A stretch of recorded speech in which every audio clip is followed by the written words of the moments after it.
guys. Hi again. It's me, Keely. Welcome back to my channel. Do people say that anymore? Is that like a thing is that a thing people say still? I don't know. I'm not young and cool anymore. So something that you guys will learn about me is that I have ADHD. I got diagnosed in 1997. And so I hyperfixate on things. And one of my big hyperfixations is war history. Like, okay, I have these weird history hyperfixations. King Louis the 16th. I don't know why. Literally anything in the 18th century, like mid to late 18th century, like 18th century naval warfare, I think is really cool. Like that movie Master and Commander, that was a really good movie. And like Horatio Hornblower of a bunch of those books. I don't know. I told you. I don't know. I'm very not right. Like I'm very neurodivergent. Like it has just disrupted my whole life. And then I go to like Napoleon, and then I skip to like the Old West. So I go all the way to the end of the 19th century. And then I randomly, like, my big one is World War One. I've been to the National World War One Museum in Kansas City like 8 times. And then obviously, I mean, everybody knows about World War Two, and I don't even know if I can say it on here. You guys know who I'm talking about. The Holocaust. It's like that American Dad joke. What do people think of when they think of Germany?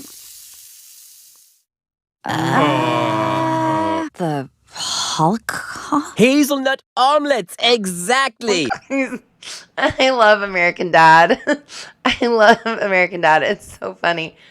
And then, so very clearly I have like a hyperfixation on that. And then I know enough about Korea.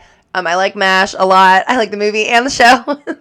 And then Vietnam is like my main one because, you know, my dad and him serving in Vietnam. So I'll go through like a history hyperfixation, and then I'll go through like a war movie hyperfixation. So this is like a nice little mashup of both things I like: war history and war movies.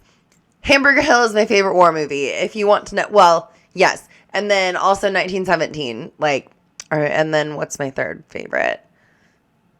Either All Quiet on the Western Front, not the new one. That one was terrible because it's my favorite book. I like the one from 1930, but there's another. What's my other one? I like Platoon, obviously. Full Metal Jacket, duh. Okay, yeah, I guess those are like my main. Oh, this one. God, I'm tired. Okay, I had a long day. Der Untergang or Downfall is a German movie starring Bruno Ganz, and it's packed full of famous German actors and actresses, and it is so good. I saw it when it came out. It was playing at a smaller movie theater in my city. My mom took me to see it because we like to go see foreign language films, and she's like, "Oh, a war movie. This is Keely. Here you go. I'll take you to this." My mom took me to 1917, like when we were getting along. She's like, if it was a good war movie, she would take me to see it. She took me to see Atonement. She's taken me to see pretty much all my favorite movies. And yeah, my mom has really good taste in movies. But she took me to see this one, and then I went and saw it again. And actually, one of my friends came with me. And yeah, I just loved it. I thought it was a really balanced way of telling the story, because it's really difficult when it comes to something like the Holocaust and Hitler and Nazis, because playing Hitler, he's either gonna end up like a villainous, buffoonish type, you know, like cartoonish villain if you play it a certain way, or he's gonna, like, you don't want to play him like so people are too sympathetic towards him, but also he wasn't just like this like cartoonish super villain character. Like he was there was a lot of nuance, and there's a lot of there's just a lot to think about, right? That's like a big thing to take on the role of Hitler. So personally, I think Springtime for Hitler from the producers is like top tier. My favorite Hitler of all time is what's it? Not Roger Moore. It was Gary Beach. Gary Beach and the producers on the Broadway production of The Producers, the Mel Brooks musical / movie. I love it. I love it. I think tap dancing Nazi is hilarious. Like, and it's so good because it's Mel Brooks. Like he can do that. You know what I mean? Like, I just love it. So that's my favorite. Heil myself, watch my show. I'm the German Ethel Merman, don't you know? That's so good. It's so funny. Okay, we have to get to this because I'm going off on a tangent. This is a 5-minute intro, you guys. I told you, this is like my thing. We're going to watch a movie. We're going to watch a YouTube video about this scene from Downfall. You've probably seen it. It's memed. I actually memed it recently. It's memed a lot. But I think this is a movie that is probably the most accurate picture of probably what it would have looked like for real. It's like taking a look into those last 2 weeks of Adolf Hitler's life and the time in the bunker, as told. And it's Traudl Jung was his secretary. She was one of his secretaries, so it's kind of from her. It's her narrative. I think it actually is from her, verbal testimony on what it was happening in the bunker with Hitler during those last, 2 weeks as the Soviet Union is moving in and Russia's moving in. The Red Army, they're coming into Berlin and they're gonna fuck everything up. You guys better watch out. Jojo Rabbit's another a great movie that has to deal with this subject matter. I love that movie. But yeah, so we're going to watch the scene where Hitler is like tearing into his generals, and we're gonna kind of see how they break this down. Because this is from a YouTube channel called The Great War. It's so good. I love this channel. So let's just start because I'm gonna have to cut so much out of this already. Don't forget to like and subscribe, and let's just go ahead and get to the video. Okay. Here's our historical breakdown of the famous scene from the movie Downfall, because so many of you have commented about it so far. Now remember, Downfall is an artistic interpretation, so Him not and his everything wife about the scene is killed their totally kids. accurate, and it condenses different historical events And together themselves. and leaves others out. It's late April, and the Red Army is at or already within the city limits of Berlin. We're in the Reich Chancellery bunker in Berlin's Wilhelmstrasse, and that means there is less than 40 kilometers between the Red Army and Hitler's headquarters. Es ist dem Feind gelungen, die Front in breiter Formation zu durchbrechen. Generalleutnant der Waffen-SS Hermann. Oh, he's so cute. He's in the pianist, the one with Adrian Brody, where he's the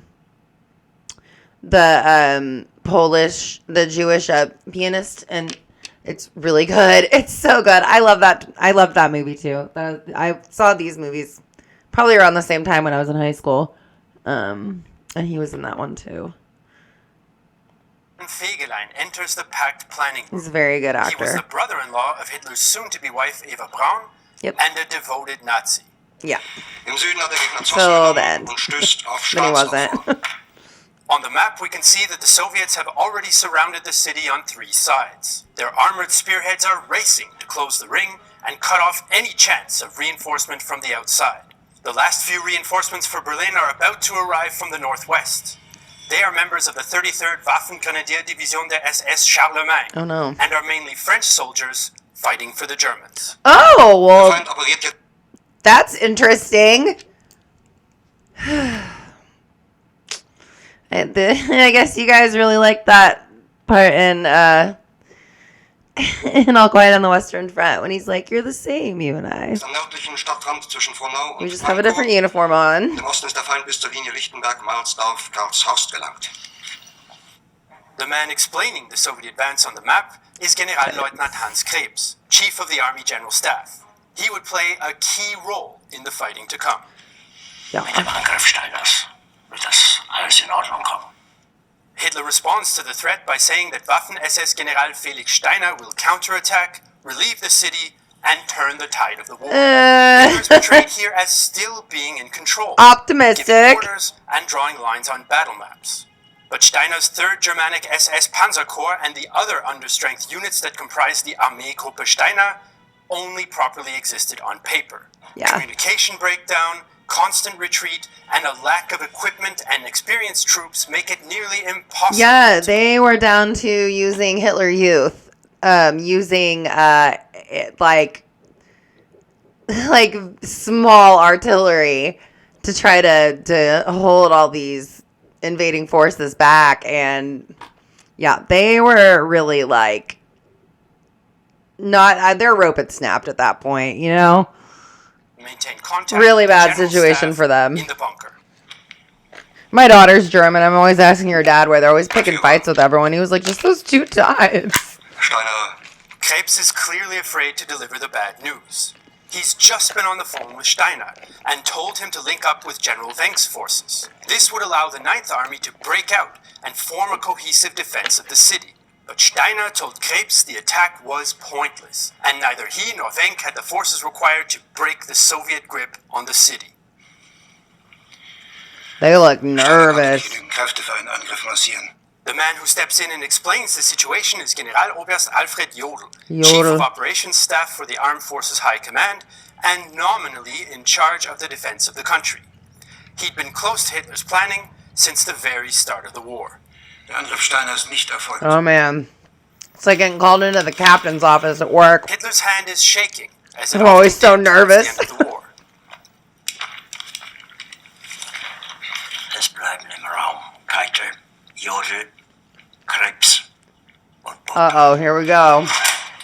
He orders everyone to leave. Oh, they look like except that. Jodl, Krebs, Keitel, and Burgdorf. Basically, Sorry, I have to go back a little bit. one to leave the room. Look at his face. Look at his face. He's like, oh God, I know what's about to happen. They look like a bunch of kids who just like got in trouble. Except Jodl, Krebs, Man, they're gonna hate Keitel, their life in and a minute. Burgdorf. Basically, the highest ranking generals on his staff. Bruno Gaunt's like serves cunt here in a But minute. despite Hitler's clear orders, Joseph Goebbels and Man, Martin Goebbels Bormann was an stayed ugly behind man. as well. Sorry, no offense to the Goebbels' actor. Ministry for But Propaganda he really was is. still hard at work, trying to convince the Was he- defenders I mean, he was. that miracle weapons would soon He come was- to their aid. Goebbels' wife- Goebbels had a bunch of affairs. He was apparently, I saw some video describe him as a sex pest, which I think is hilarious. Because he was a small, little rat of a man. He was very gross. He was gross. and children were all in the bunker as well. Martin Bormann was a high-ranking Bormann. Nazi party member close to Hitler. He was Yeah, his partially in wife charge was of the crazy, Volkssturm, too. a last-ditch They were both militia pretty of crazy. old men and young boys that were sent to defend Berlin. But Bormann did not leave the bunker to command them. They were all just... On the right, we see Feldmarschall Wilhelm Keitel, chief of the armed forces. High had bad, Command. very bad judgment. Keitel was a loyal follower of Hitler's. He believed in Hitler's strategic genius Keitel. and earned his job. because Damn, of they his did faith cast- in they Nazi did a good job ideology casting him. And the Führer. Das war ein Befehl! Der Angriff Steiners war ein Befehl! Hitler's outburst about Steiner's He's pissed. disobedience shows just how he had centralized the chain of command. But Steiner's weak reinforcements I want you of guys to pay emergency attention Air to Force this. and Navy troops, as well This as is Hitler's relevant. teenagers, lacked the heavy weapons and experience. We have to talk about history, and we have to bring this stuff up, because if we don't learn about this stuff and refresh our minds about it every once in a while, it's doomed to repeat itself. That I love history. History is my thing, and it's not something that we want to have happen again. So I just wanted to make sure everyone pays attention to what is going on. To In stop this the scene. Red Army, so Steiner simply sent them back. Wer sind Sie? Dass Sie es wagen, sich mein Befehl zu widersetzen! Everyone's listening. Hell, yeah, me too. I'd be like, I'm nosy. The woman on the right is Traudl Junge, one of Hitler's secretaries. Right up until the end, the bunker was staffed with civilian workers like cooks, Yeah. secretaries, and others. And children. And his dog. No, Blondie. Die gesamte Generalität ist nichts weiter als ein Haufen niederträchtiger, treuloser Feigling! Hitler's not wrong that he'd been lied to. By the end, even Heinrich Himmler had been in contact with the Western Allies Yeah. in an attempt to... And Goering was also like, hey, put me in charge. Let me take over. And Hitler's like, you traitor. And stripped him of his medals and all, or like his titles and shit. Kicked him out of the party. convince them to And join he the was not Germans happy and with fight the his Soviets. generals. The other SS generals like Steiner knew about this, but Hitler did not. By now, these attempts had failed, and many high-ranking SS men were out to save themselves. Himmler was On his the guy. other hand, some foreign Waffen SS units were among the last to lay down their arms in the city. Meanwhile, some of the remaining troops around Berlin tried to escape towards the American positions at the Elbe River to the west. Mein Führer, ich kann nicht zulassen, dass die Soldaten, die für Sie verpflichtet, Feiglinge! My grandpa was in one of the Sherman tanks in the army during World War II, and he was over there. He was over in I think my mom said he was in France, so he must have gone over during Normandy. Was what I've always gathered. I have pictures of him on the army base and in France and stuff. So yeah. So my grandpa was in World War II. My uncle and my other grandpa were over in the Pacific with the Marines. Semper Fi, do or die. Mein Hoorah. Führer, was Sie da sagen, ist ungeheuerlich. The man speaking up for the common German soldiers First is and General fifth. Wilhelm Burgdorf, chief of the Army Personnel Office and chief Burgdorf. adjutant to Hitler. Can't say it. Burgdorf remained a Nazi hardliner until the very end, and he committed suicide in the bunker on May 2nd. And couldn't be me. I'm too scared to dying. I'm like, This is I don't Eva like Braun. not knowing what's She going would be on. married to Hitler on April 29th, one day before they both committed suicide. in She the was bunker. like, she was a ride or die chick for him. You have to be to be like, yeah, I'll go with you, babe. That could not be me. I do not like any man that much. I am so sorry. Girl. I'm a girl's girl, though. Hitler is raging about having his generals executed and purging the ranks. I got a girl's back, but I At will this not point, go like, he'd dude, already go out like rid that for a himself man. of Hell several no. generals and officers, which further weakened the operational capacity of his remaining forces. But this hardly mattered now anyway, since the fighting in Berlin was a death trap, and Steiner and the other generals in the field knew it. By now, many German commanders were reacting to the situation as they saw fit. The collapsing communications made for an easy excuse. Verräter! Man, they just got their ass chewed out. Von an bin ich so verraten und betrogen worden. Es wurde ein ungeheurer Verrat geübt am deutschen Volke. He was also on a lot of drugs and very paranoid. Bezahlen. Mit ihrem eigenen Blut werden sie bezahlen.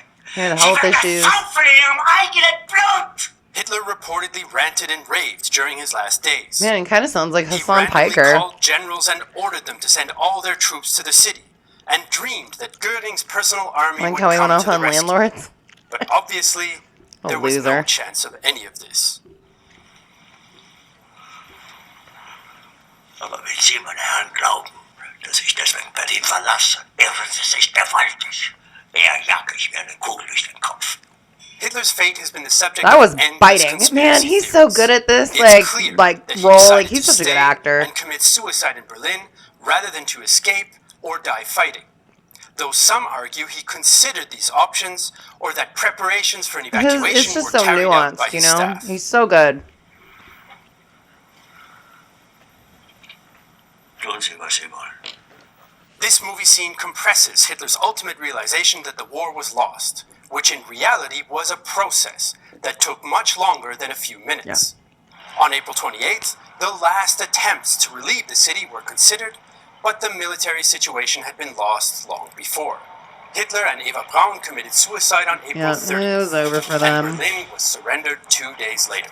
So, that was our quick historical breakdown of the famous scene from the I movie liked Down, that. which just shows a very limited view of this important battle and leaves out a lot.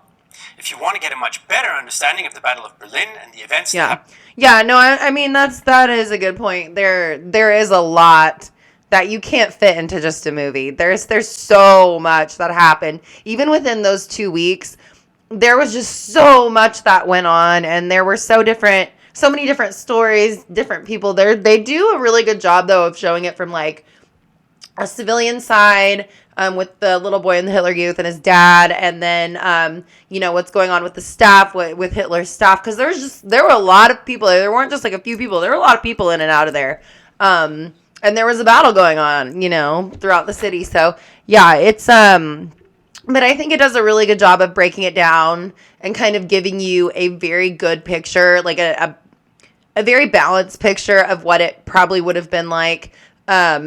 From that very limited perspective that we have, and the only people who truly know are the ones who were there. So but what we can do is preserve history, like through movies like this, and people watching things like this, and YouTube channels making videos like this. I really like The Great War. It's a great channel. Please go follow them.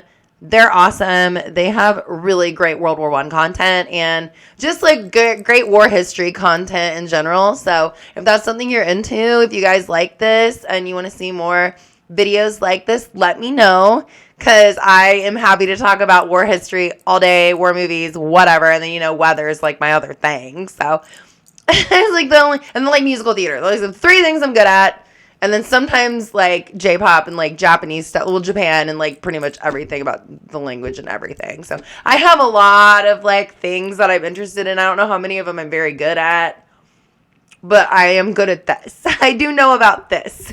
I know these things. I don't know if I can articulate them well, but I do know them. So anyway, guys, thanks for watching my video. Don't forget to like and subscribe, and I will see you for my next video tomorrow.